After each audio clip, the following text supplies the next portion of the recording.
Hello दोस्तों, मैं हूं राजकुमार और आप देख रहे हैं लर्न विथ मी। दोस्तों, हम लोग पॉलीथीन बैग जो दुर्गा प्रसाद पांडा द्वारा रचित है को पढ़े हैं, को हम लोग देखे हैं। इससे संबंधित जो क्वेश्चंस था उसका भी आंसर्ड सॉल्यूशन के रूप में देखें। उसके बाद हम लोग वर्ड स्टडी में आए। वर्ड स्टडी में D1 देखें। D1 का जो एक्सरसाइज 1, 2 है उसे भी देखें। फिर ई ग्रामर सेक्शन पर आए, एक्सरसाइज 1 भी देखें। उसके बाद हम लोग जी ट्रांसलेशन पोर्शन देखें।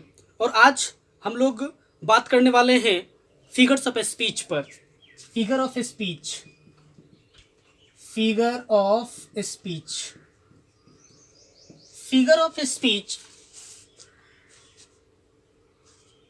एक पोएटिकल डिवाइस है जिसे अपनाकर राइटर्स या कोई भी पोइट्स या कोई भी नोवेलिस्ट्स अपने रचना को सुंदर बनाते हैं, ब्यूटीफाई करते हैं या इम्बेलिश करते हैं।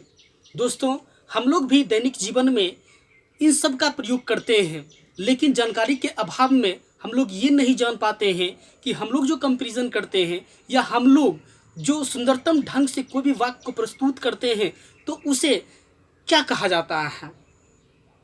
अलग अलग कंपैरिजन का क्षेत्र है, अलग अलग ढंग से हम लोग बोलते हैं। हम लोग प्रभावशाली तौर तरीका से बोलने के लिए अलग अलग मेथड्स अपनाते हैं। क्यों? क्योंकि जो हम लोग भाषा बोल रहे हैं, जो वाक्य बोल रहे हैं, वो ब्यूटीफाई हो, वह ब्यूटीफाइड हो, वह इम्बेलिस्ड हो, वह अलंकृत हो, वह सुंदरतम लगे और दूसरे लोग उससे इन्फ्लुएंस हो, प्रभावित हो। तो दोस्तों, फिगर ऑफ स्पीच जो होता है वह लैंग्वेज को क्या करता है? ब्यूटीफाई करने का काम करता है। यानी to beautify the language, to beautify the language. यानी फिगर ऑफ स्पीच का एक मेन फंक्शन होता है कि लैंग्वेज को ब्यूटीफाई करना या इम्बेलिश करना या ऑर्नामेंट करना। दोस्तों, तो बहुत सारी फिगर ऑफ स्पीच है, जैसे पन है, ऑक्सीमोरन है, एलिट्रेशन है, एपोस्ट्रॉफी है, इन्यूंडो है, पर्सोनिफिकेशन है, सर्कमलोक्शन है, आपका आयरनी है, इथोस है, पैथोस है। उसके बाद आपको इमेज है, आयरनी है। उसके बाद आपका ओनोमेटोपोइया है। उसके बाद आपका एंटीथेसिस है, सिमली है, मेटाफर है, आपका यूलोजी है। बहुत सारे पार्ट्स ऑफ ये जो फिगर ऑफ स्पीच मौजूद है और इसे अपना करके जो पोइट्स है या जो लेखक होते हैं वे अपने भाषा को सुंदर बनाने का काम करते हैं। दोस्तों, तो हम लोग जो है इन्हीं फिगर ऑफ स्पीच में से हम लोग आज बात करेंगे सिमली। सिमली, इसे सिमाइल मत पढ़िएगा, इसे सिमली पढ़िएगा। और मेटाफर की बात करेंगे, मेटाफर, सिमली और मेटाफर। तो यहाँ पर जो है आप कंफ्यूज नहीं करिएगा कि फिगर ऑफ स्पीच सर दिए हैं, हम लोग पार्ट्स ऑफ स्पीच भी पढ़े हैं। तो पार्ट्स ऑफ स्पीच का भी सेक्शन है, वर्ड्स का जो क्लासिफिकेशन है, लेकिन एक फिगर ऑफ स्पीच भी एक टर्म है जो क्या करता है? लैंग्वेज को ब्यूटीफाई करने का काम करता है। तो सबसे पहले हम लोग जो है मेटाफर को देखेंगे।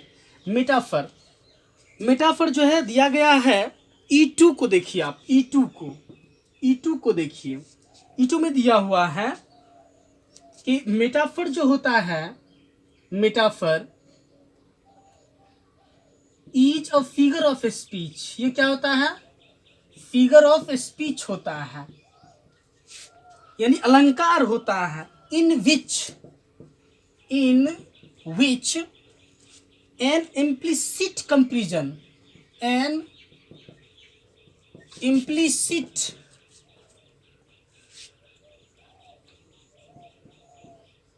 comparison is made between two different things, two different things और फीलिंग्स। यहाँ पर देखिए मेटाफर जो होता है वो फिगर ऑफ स्पीच होता है, अलंकार होता है, जिसमें इम्प्लिसिट कंपैरिजन किया जाता है, यानी अप्रत्यक्ष तुलना किया जाता है दो अलग अलग वस्तुओं या ये जो संवेदना है उसके बीच। तो यहाँ पर देखिए हम लोग इम्प्लिसिट जो है कंपैरिजन करते हैं। अगर हम कहते हैं she is the moon, she is the moon on the earth, तो यहाँ पर देखिए हम लोग कहें कि she is the moon on the earth, यानी वह पृथ्वी पर चंद्रमा है, यानी वह चंद्रमा नहीं हो सकती है, लेकिन यहाँ पर जो है चंद्रमा का जो ब्यूटीफुलनेस है, ब्यूटीफुलनेस जो सौंदर्य है, जो सुंदरता है, उससे इसका कंपैरिजन किया जा रहा है। तो अप्रत्यक्ष तुलना हुआ ना। यहाँ पर वो जो है वो मून नहीं है, बल्कि मून का जो ब्यूटीफुलनेस है, जो सौंदर्य है, सुंदरता है, उसके बीच इसका कंपैरिजन किया जा रहा है। तो ये अप्रत्यक्ष इम्प्लिसिट कंपैरिजन हुआ। अब देखिए यहाँ पर जो है ये क्या है आपका, एक हो गया आपका पर्सन हो गया, और यहाँ पर एक क्या हो गया, थिंग हो गया। तो दो डिफरेंट थिंग्स या फीलिंग्स को जोड़ने का काम करता है, पर्सन्स को जोड़ने का काम करता है कौन, मेटाफर। अब देखिए अगर हम कहते हैं he is a lion in the fight, he is a lion in the fight, वह फाइट में, युद्ध में क्या था, शेर है, वह युद्ध में क्या है, शेर है। तो यहाँ पर वह जो है व्यक्ति वो शेर नहीं है, बल्कि शेर में जो स्ट्रेंथ का कैपेसिटी होता है, स्ट्रेंथ मतलब जो ताकत होता है, स्ट्रेंथ, जो स्ट्रेंथ होता है, ताकत होता है, उसके बीच कंपैरिजन किया जा रहा है। यानी लायन के जैसा है, उसमें लायन के जैसा स्ट्रेंथ है, कैपेसिटी है। तो यहाँ पर इम्प्लिसिट कंपैरिजन किया जा रहा है, प्रत्यक्ष तुलना किया जा रहा है, लायन के साथ नहीं, बल्कि उसमें निहित जो स्ट्रेंथ है उससे कंपैरिजन किया जा रहा है। तो ये हो गया आपका क्या चीज, ये हो गया आपका मेटाफर। उसी तरह और एग्जांपल है इसमें, he is the star, he is the star of the family, वह अपने परिवार का क्या है, स्टार है, यानी वह क्या है, स्टार है। यानी उसका कंपैरिजन जो है, तुलना जो है स्टार से किया जा रहा है। वह स्वयं स्टार नहीं है, वह हेवनली बॉडीज में जो आता है स्टार वो नहीं है, बल्कि स्टार का क्या क्वालिटी होती है, स्टार का कहने का मतलब यहाँ पर हुआ कि प्रधान सहारा, यानी सीट एंकर, जिसे हम लोग कहते हैं प्रोमिनेंट सपोर्टर, यानी प्रधान सहारा है। तो यहाँ पर देखिए प्रधान सहारा और इसका कंपैरिजन जो है हम लोग कर रहे हैं। तो ये जो कंपैरिजन कर रहे हैं, इस कंपैरिजन को हम लोग क्या कहेंगे, हम लोग कहेंगे मेटाफर। अब दो और एग्जांपल्स दिया हुआ है, देख लेते हैं। She is a book warm, वह किताबी कीड़ा है। तो यहाँ पर जो है वह किताबी कीड़ा नहीं है वो, बल्कि किताबी कीड़ा मतलब थोड़ा सा कीड़ा पहले दे लेते हैं। कीड़ा जो होता है वो क्या होता है, बुक वॉर्म, ये लवर ऑफ बुक्स होता है, वो लवर ऑफ बुक्स होता है, जिसको बुक लवर ऑफ बुक्स होता है। जैसे मान चलिए कि कीड़ा जो है किताबों के बीच रह करके वह रहता है, उसके बाद कुतरता है, उसको खाता है, ठीक है ना। तो उसी तरह जो है कहता है कि वह जो है वो लवर ऑफ क्या है, बुक्स है। वह भी इतना ज़्यादा मतलब उसमें तल्लीन रहता है कि सारे तथ्यों को वह अपने दिमाग में बैठा लेता है, सेटअप कर लेता है। तो यहाँ पर वह क्या है, यहाँ पर बुक अहोलिक है, अर्थात किताबों से ज़्यादा उसे अटैचमेंट है। उसके बाद nature is our best teacher, nature is our best teacher. तो यहाँ पर देखिए नेचर कभी टीचर नहीं हो सकता है, नेचर स्वयं टीचर जो रियल है वो नहीं हो सकता है। यह तो रियल मीनिंग नहीं देता है ना, यहाँ पर जो रियल मीनिंग है वह नहीं है, नेचर जो है टीचर नहीं है, बल्कि टीचर जैसा गुण है उसमें, अर्थात नेचर में जो एक कैपेसिटी है किसका, एक इंस्ट्रक्टर की भांति है, इंस्ट्रक्टर की भांति है, जो कि क्या इंस्ट्रक्शन देने का कार्य करता है। इंस्ट्रक्शन या टीचिंग देने का कार्य कर सकता है। क्योंकि हम लोग जाते, जैसे आप विलियम वर्ड्सवर्थ को लीजिए, विलियम वर्ड्सवर्थ जो है ये पोएट ऑफ नेचर है, और उन्होंने माना है कि ये टीचर है। नेचर क्या टीचर, क्योंकि हम लोग जो बाहरी बाह्य वातावरण है, इससे हम लोग बहुत कुछ सीखते हैं, अर्थात इससे बहुत कुछ हम लर्निंग करते हैं, इसीलिए इसको कहा गया है टीचर, एज अ टीचर। अब देखिए ये हो गया आपका मेटाफर। अब हम लोग सिमिली समझेंगे।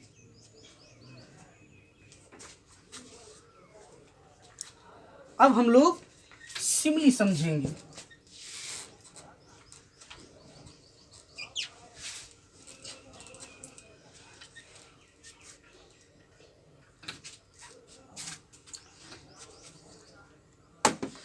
अब देखिए सिमिली भी जो है एक फिगर ऑफ स्पीच है, एक अलंकार है। फिगर ऑफ स्पीच यानी सिमिली जो है, यह जो है this figure of speech stands for an explicit form, an explicit form of comparison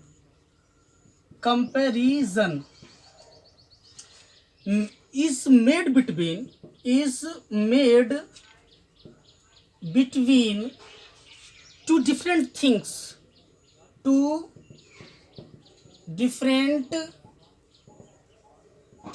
or feelings.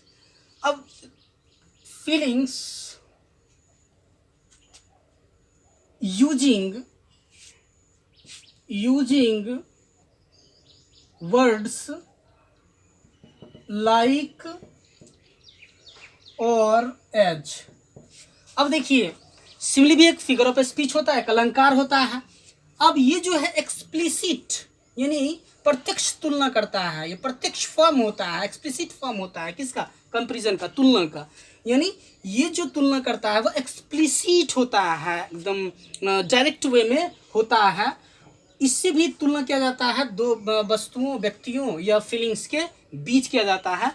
लेकिन यहाँ पर जो है सिमिली में हम लोग कंपैरिजन जो करते हैं लाइक या एज का प्रयोग करके, और मेटाफर में देखे थे अभी कि उसमें लाइक और एज नहीं आता था, लेकिन इसमें यानी सिमिली में लाइक और एज आएगा ही किसी भी कीमत पर।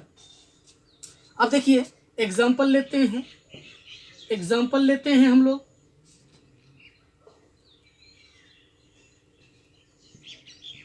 एग्जाम्पल लेते हैं, अगर हम कहते हैं जैसे आप 12th में एक कविता है I wandered lonely as a cloud, William Wordsworth द्वारा रचित है कविता। आई वॉन्डर्ड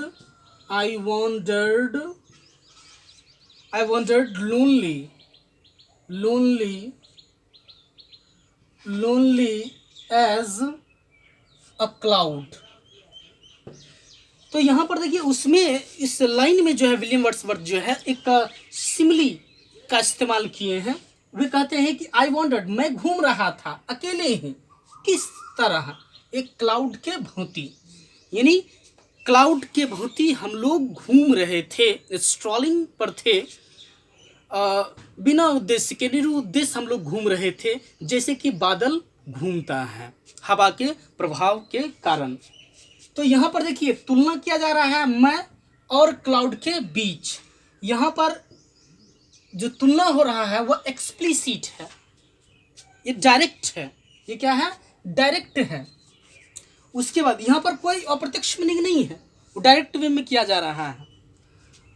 जैसे माई लव, रॉबर्ट बर्न्स का है ये, my love is like a red rose. मेरा जो प्यार है वह एक रेड गुलाब की तरह है, या लाइक एक रेड गुलाब की तरह है, यानी प्यार नहीं, यहाँ पर प्रेमिका है, मेरी प्रेमिका का सेंस दे रहा है। यहाँ लव का मतलब दो होता है, एक प्रेम भी होता है, एक प्रेमिका भी होता है। तो यहाँ पर देखिए इस वाक्य में लाइक का प्रयोग किया गया है, तो ये भी क्या हो गया आपका शिमली हो गया, क्योंकि मेरी प्रेमिका का जो तुलना जो है किया जा रहा है रेड रोज के बीच, इसका प्रयोग करके लाइक का प्रयोग करके, तो ये हो गया आपका शिमली हो गया। अब देखिए शिमली में थोड़ा सा और विशेष जो है जानकारी आपको हम देते हैं।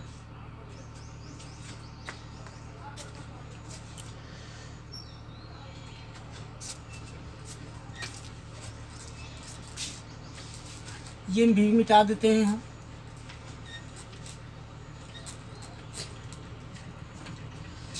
अब देखिए थोड़ा विस्तृत जानकारी हम देते हैं, उससे आप समझ जाइएगा। अब थोड़ा सा इसी में दिया हुआ एक्सरसाइज टाइप का, as a dove, as a lion, as coal, a lion, the ship, walking shadow, walking shadow, a dagger. अब देखिए ये ऑप्शंस हैं, अब हम सेंटेंस लिखते हैं, इसमें खोज करके आपको भरना है। सी इज एज जेंटल, दूसरा he is dash in the fight,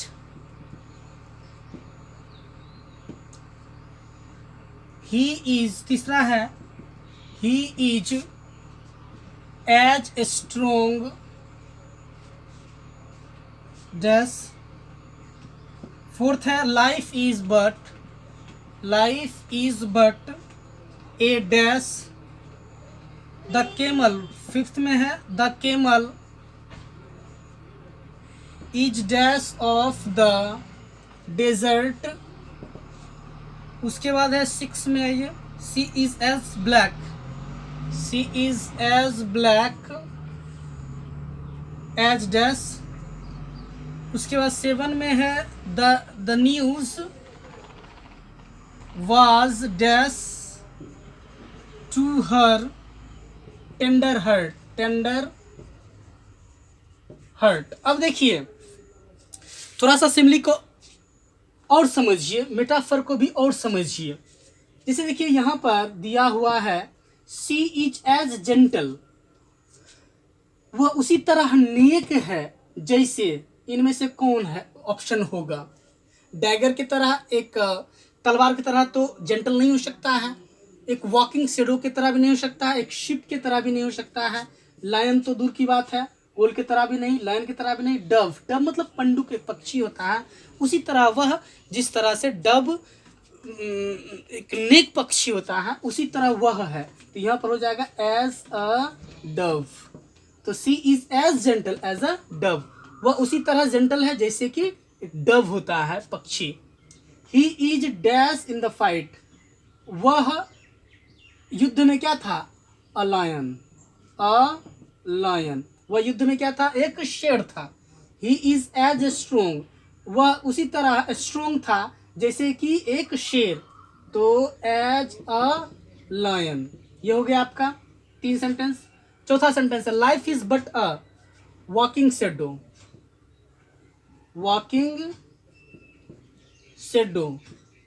जीवन जो होता है वो वॉकिंग शेडो के सिवा कुछ नहीं है, यानी चलते हुए जो परछाई है उसके सिवा कुछ नहीं है। केमल इज, तो यहाँ पर the ship of the desert, camel जो ऊंट जो होता है वह रेगिस्तान का जहाज माना जाता है। सी इज एज ब्लैक कैसे हो सकता है, एज कोल की तरह हो सकता है, कोयला की तरह।